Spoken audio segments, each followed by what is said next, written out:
भक्तों, चाहे मर जाना, पर सावन में ये 5 गलती भूल कर भी मत करना। चाहे आपके आगे मौत ही क्यों ना खड़ी हो, लेकिन सावन में ये 5 बुरे काम मत करना। पूरे सावन सोमवार का लाभ नष्ट हो जाएगा। और सावन में बैंगन क्यों नहीं खाते? सावन व्रत में क्या क्या खाना चाहिए भक्तों? सावन में हल्दी से क्यों बचा जाता है? और सावन सोमवार का व्रत ये 3 महिलाएं क्यों नहीं रख सकती? ये सभी बातें आज हम इस सावन की इस वीडियो में बताएंगे। लेकिन उससे पहले कमेंट बॉक्स में भगवान शिव जी का जयकारा लगाते हुए हर हर महादेव जरूर लिखें, लाइक जरूर करें। भगवान शिव जी की भक्ति का यह सफर बहुत ही अद्भुत है, इसलिए इस वीडियो को एक पल के लिए भी छोड़कर मत जाना, क्योंकि शास्त्रों में लिखा है कि अधूरी जानकारी हमेशा सर्वनाश का कारण ही बनती है। भक्तों, वर्ष 2026 में सावन का पावन महीना 30 जुलाई दिन गुरुवार से प्रारंभ होकर 28 अगस्त तक रहेगा। यह महीना भगवान शिव जी और माता पार्वती की उपासना के लिए अत्यंत शुभ और मंगलकारी माना जाता है। इस वर्ष सावन के दौरान कुल 4 सोमवार व्रत पड़ रहे हैं, जिनका विशेष धार्मिक महत्व है। पहला सावन सोमवार व्रत 3 अगस्त को मनाया जाएगा, दूसरा सोमवार 10 अगस्त को, तीसरा 17 अगस्त को और सावन का चौथा तथा अंतिम सोमवार व्रत 20 अगस्त को होगा। सावन का समापन 28 अगस्त 2026 को हो रहा है, जो कि रक्षाबंधन का पर्व है। इसी दिन बहनें अपने भाइयों की कलाई पर रक्षा सूत्र यानी राखी बांधकर भाई बहन के अटूट प्रेम और विश्वास के त्योहार को मनाएंगी। सावन का पहला दिन यानी 30 जुलाई भगवान श्री हरि विष्णु की कृपा प्राप्ति के लिए भी बहुत दुर्लभ और शुभ संयोग लेकर आ रहा है। पौराणिक मान्यताओं के अनुसार सावन के पूरे महीने में शिव भक्त शिवलिंग पर जल और बेलपत्र अर्पित करके सुख समृद्धि, सौभाग्य और दीर्घायु का आशीर्वाद प्राप्त करते हैं। ये समय सुहागिन महिलाओं के लिए अखंड सौभाग्य के नियमों का पालन करने और मंगला गौरी व्रत के माध्यम से पति की उन्नति की कामना करने के लिए सबसे बेहतर माना गया है। अतः 30 जुलाई से शुरू होने वाले इस पवित्र माह में श्रद्धा, नियम और पूर्ण सात्विकता के साथ महादेव की शरण में जाकर कोई भी भक्त अपनी हर मनोकामना पूरी कर सकता है। सावन का महीना कोई साधारण महीना नहीं है। ये ब्रह्मांड के रचयिता, पालनकर्ता और संहारक साक्षात देवों के देव महादेव का काल है। हमारे हिंदू पंचांग के अनुसार जब भगवान विष्णु आषाढ़ मास की देवश्रेणी एकादशी को 4 महीनों के लिए योग निद्रा में चले जाते हैं और पाताल लोक की ओर प्रस्थान करते हैं, तब पूरी सृष्टि पर एक पल के लिए अंधकार छाने लगता है। उस समय ब्रह्मांड को विनाश से बचाने के लिए महादेव स्वयं इस सृष्टि का पूरा कार्यभार अपने हाथों में लेते हैं। इस साल सावन की शुरुआत एक बेहद अद्भुत, दुर्लभ और तांत्रिक संयोग के साथ हो रही है। इस बार जितने भी सावन सोमवार PRH रहे हैं, वे सभी अपने आप में तंत्र मंत्र और अघोर शक्तियों को समेटे हुए हैं। शास्त्रों में लिखा है कि सावन के सोमवार का व्रत रखने से इंसान के 7 जन्मों के संचित पाप भस्म हो जाते हैं। जो कुंवारी कन्याएं इस व्रत को रखती हैं तो उनकी कुंडली के सारे ग्रह दोष शांत हो जाते हैं और उन्हें साक्षात शिव जैसा ही वर प्राप्त होता है।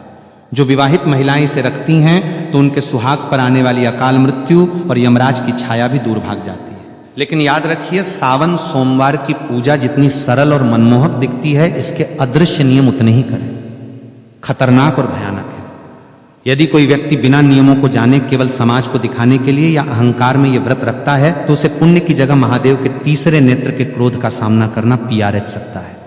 शिवलिंग पर जल चढ़ाने का वो भयानक सच जो कोई नहीं बताता। जब हम सावन के महीने में शिव मंदिर जाते हैं तो हमारी आदत होती है कि हम जल का लोटा लेकर सीधे शिवलिंग की तरफ द्वार पड़ते हैं। लेकिन यहीं पर लोग अपने जीवन की सबसे बड़ी आत्मघाती और विनाशकारी गलती कर बैठते हैं। बहुत से लोग मंदिर के अंदर बने नल, कुएं या शिवालय के प्रांगण में लगे हुए वाटर फिल्टर से ही जल भर लेते हैं और उसे शिव जी पर चढ़ा देते हैं। शास्त्रों के अनुसार यह घोर अपराध और वर्जित कर्म माना गया है, जिसे पराया जल या चोरी का जल कहा जाता है। मंदिर का जल केवल वहां के पंडित पुजारी या उस प्रांगण में रहने वाले सेवादारों के लिए होता है, क्योंकि वो मंदिर परिसर ही उस पुजारी का घर होता है।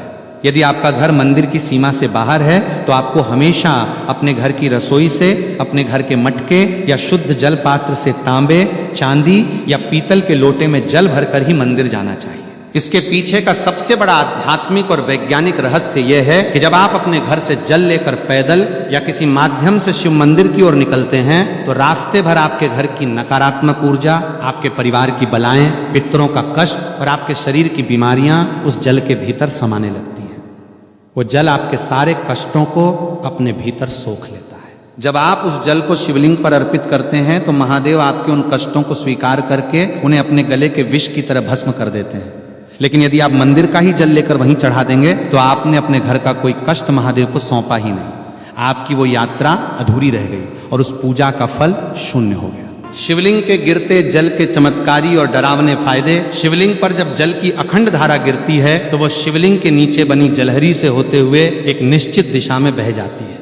शास्त्रों में उस बहते हुए जल को साक्षात अमृत और शिव की अलौकिक ऊर्जा का महापुंज माना गया है। पहला कर नियम यह है कि जब आप जल चढ़ा लें तो उस जलहरी से बाहर बहते हुए जल को कभी भी भूलकर लांघना नहीं चाहिए, क्योंकि वो ऊर्जा इतनी तीव्र और तांत्रिक होती है कि यदि कोई साधारण इंसान उसे लांघता है तो उसके शरीर का चक्र बिगड़ सकता है और उसका मानसिक संतुलन तक हिल सकता है। लेकिन शास्त्र कहते हैं कि उस गिरते हुए जल को किसी मुसाफिर या भक्त को थोड़ा सा अपने पात्र में रोक लेना चाहिए। उस जल को अत्यंत पवित्र और चमत्कारी मानकर अपने घर ले आना चाहिए।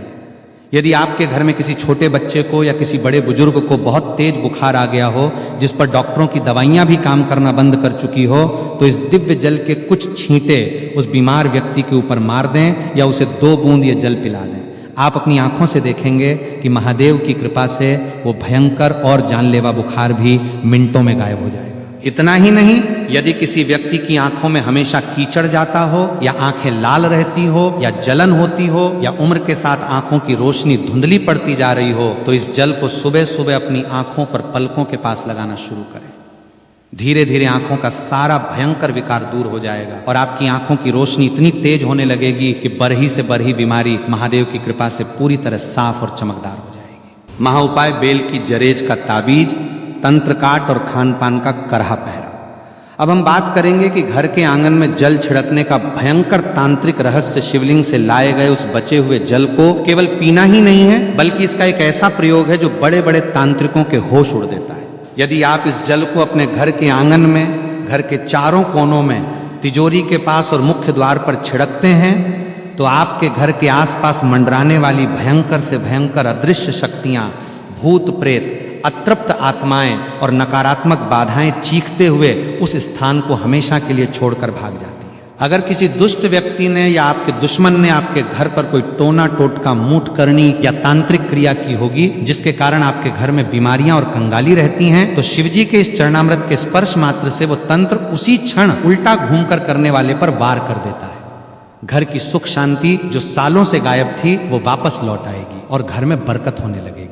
लेकिन एक डरावनी चेतावनी याद रहे कि इस जल को कभी भी पैर नहीं लगना चाहिए और ना ही इसे किसी गंदे या अशुद्ध स्थान पर रखना चाहिए और ना ही इसे बाथरूम के आसपास ले जाना चाहिए, अन्यथा इसके परिणाम बहुत ही भयानक और विनाशकारी हो सकते हैं। जल और दूध में क्या मिलाकर चढ़ाएं और धतूरे का गुप्त गणित भोलेनाथ को प्रसन्न करने के लिए केवल सादा जल ही काफी है, क्योंकि भोले बाबा आशुतोष हैं। लेकिन यदि आप अपने जीवन की किसी विशेष और बहुत पुरानी और अधूरी मनोकामना को पूरा करना चाहते हैं तो जल में कुछ विशेष गुप्त वस्तुएं मिलाना अनिवार्य है। सावन के महीने में यदि आप शिवलिंग पर गन्ने का ताजा रस या जूस चढ़ाते हैं तो माता लक्ष्मी जी आपके घर में साक्षात बंध जाती है और दरिद्रता कितनी भी बड़ी हो या कर्ज का पहाड़ कितना भी ऊंचा हो, वो महादेव के सामने घुटने टेक देता है। यदि आपको लगता है कि आपके घर में पितृदोष है या राहु केतु की महादशा चल रही है या बनते काम एन वक्त पर बिगड़ जाते हैं, तो जल के अंदर थोड़े से काले तिल मिलाकर AUM नमः शिवाय का 108 बार जाप करते हुए शिवलिंग पर अर्पित करें। अब बात करते हैं शिवजी के सबसे प्रिय और खतरनाक फल धतूरे की। लोग अनजाने में पैरों से तोड़कर जितने मर्जी धतूरे शिवलिंग पर सजा देते हैं, जो कि पूरी तरह गलत और वर्जित है। शास्त्रों के अनुसार शिवलिंग पर धतूरा को हमेशा विषम संख्या में ही चढ़ाना चाहिए, जैसे कि केवल 1, 3 या 5 धतूरा। असल में इंसान के भीतर छिपे काम, क्रोध, लोभ, मोह और अहंकार का प्रतीक है। जब आप विषम संख्या में धतूरा चढ़ाते हैं तो आप अपनी इन मानसिक बुराइयों और जहर को महादेव के चरणों में सौंप रहे होते हैं। इसके साथ ही सावन में पंचामृत का भोग लगाना चाहिए, जिसमें शुद्ध गाय का कच्चा दूध, गाढ़ा दही, घर का निकाला हुआ घी, शुद्ध शहद और मिश्री की शक्कर शामिल हो। यह सभी सामग्री शिवजी को तृप्त करती है। लेकिन याद रखें कि पंचामृत में कभी भी बाजार की डिब्बा बंद या मिलावटी चीजों का इस्तेमाल भूलकर भी ना करें। व्रतधारियों के लिए तो दूध पीने की सख्त मनाही का वैज्ञानिक और धार्मिक सच सावन के महीने में व्रत रखने वाले भक्तों को एक ऐसी गुप्त बात का ध्यान रखना चाहिए जो अक्सर लोग अनदेखा कर देते हैं और बाद में पछताते हैं। यदि आपने सावन सोमवार का व्रत रखा है या पूरे सावन के नियम का पालन कर रहे हैं तो आपको भूल कर भी दूध का सेवन नहीं करना चाहिए। इसके 2 बहुत बड़े और ठोस कारण हैं। पहला कारण पूरी तरह धार्मिक है। सावन के महीने में दूध पूरी तरह से भगवान शिव को समर्पित होता है, क्योंकि समुद्र मंथन के समय निकले विष के कारण उनके कंठ में जो भयंकर जलन हो रही थी उसे शांत करने के लिए सभी देवताओं ने उन पर दूध और जल चढ़ाया था।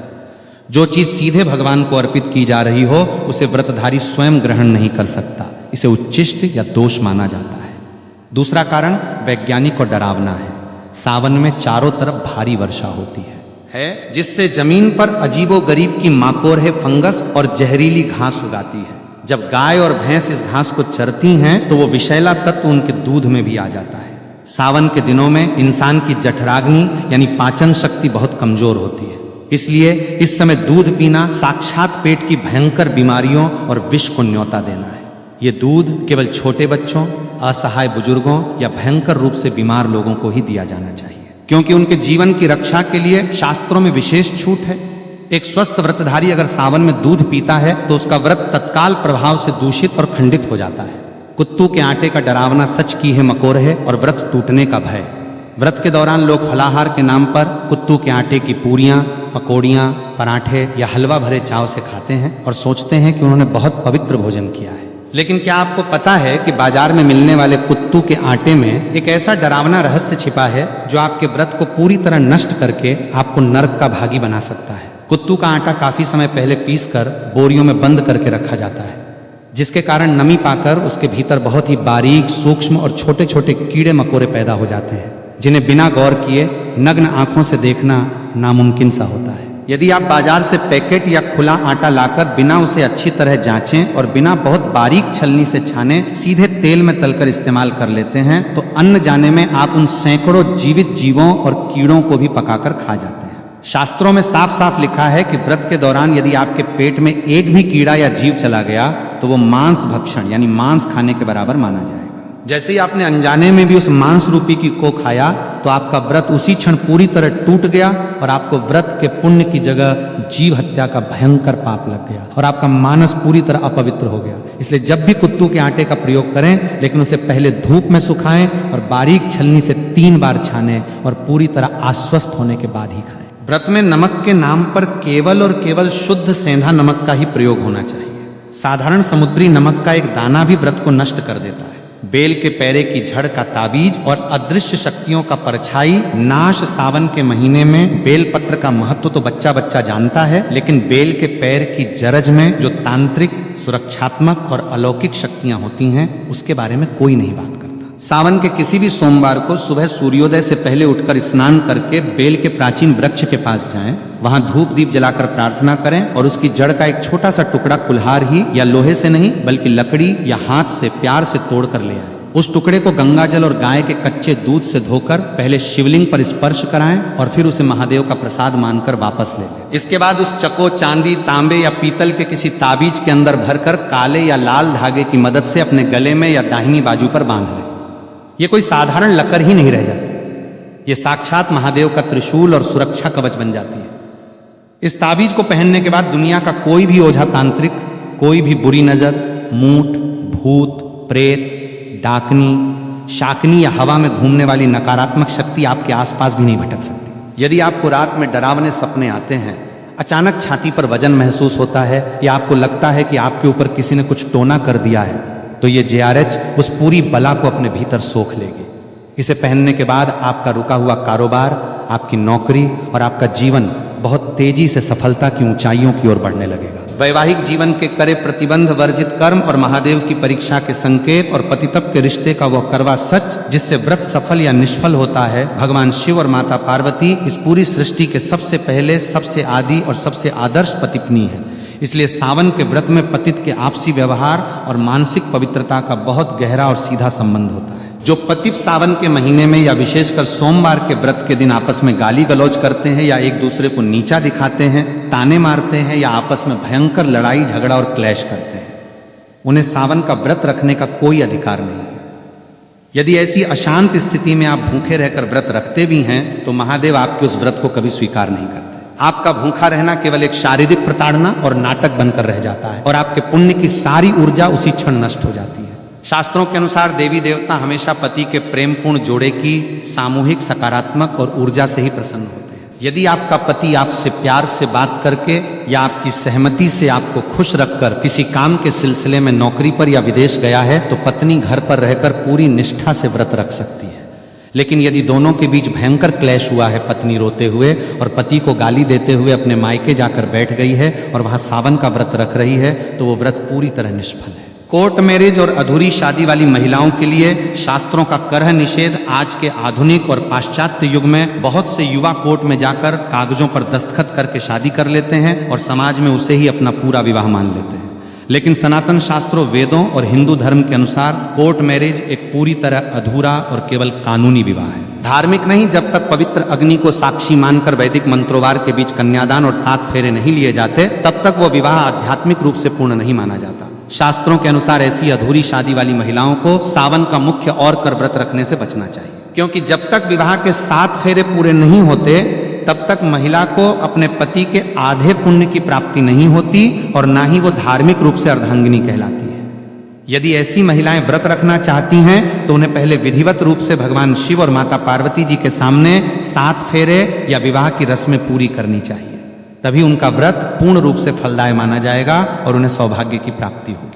कुंवारी कन्याओं और विवाहित महिलाओं के लिए शिवलिंग स्पर्श का रहस्यमय नियम सावन के महीने में कुंवारी कन्याएं मनचाहा और संस्कारी वर पाने के लिए और शादीशुदा महिलाएं अपने पति की लंबी उम्र तथा अखंड सौभाग्य के लिए व्रत रखती हैं। लेकिन यहां भी एक बहुत बड़ा और सख्त नियम है जिसे हर महिला को जानना बेहद जरूरी है।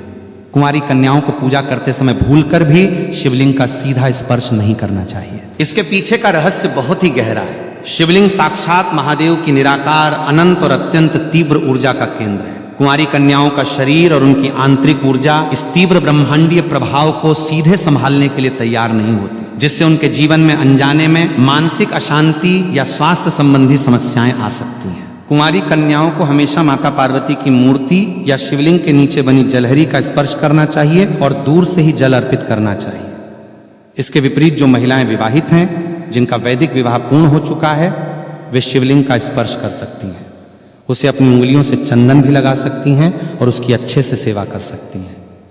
इन नियमों का पालन न करने से पुण्य की जगह दोष लग जाता है। सावन में मिलने वाले वो डरावने संकेत जो बताते हैं कि महादेव आपसे प्रसन्न हैं, जब आप पूरी निष्ठा कर नियमों और शुद्ध अंतःकरण के साथ सावन का व्रत रखते हैं तो महादेव आपकी परीक्षा भी लेते हैं और साथ ही साथ आपको कुछ ऐसे दिव्य और अलौकिक संकेत देते हैं जिन्हें देखकर कोई भी साधारण इंसान डर के मारे कांप उठेगा। यदि सावन के महीने में अचानक आपके घर के भीतर बेडरूम में या आंगन में कोई चमकीला काला नाग दिखाई दे या नाग नागिन का जोरा मस्ती करता हुआ दिखे तो घबराकर चीखे मत, भागे मत और ना ही किसी लाठी से उसे कोई नुकसान पहुंचाए।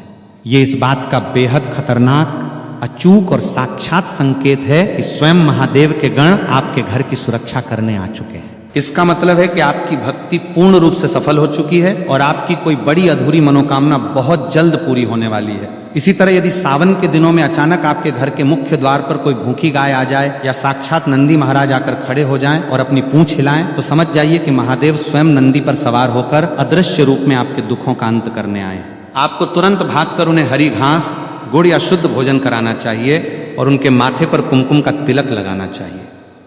सावन के महीने में किसी प्राचीन शिव मंदिर के भीतर अचानक दीवार पर छिपकली का रेंगते हुए या आपके सामने गिरते हुए दिखना भी बहुत ही दुर्लभ और शुभ संकेत माना जाता है।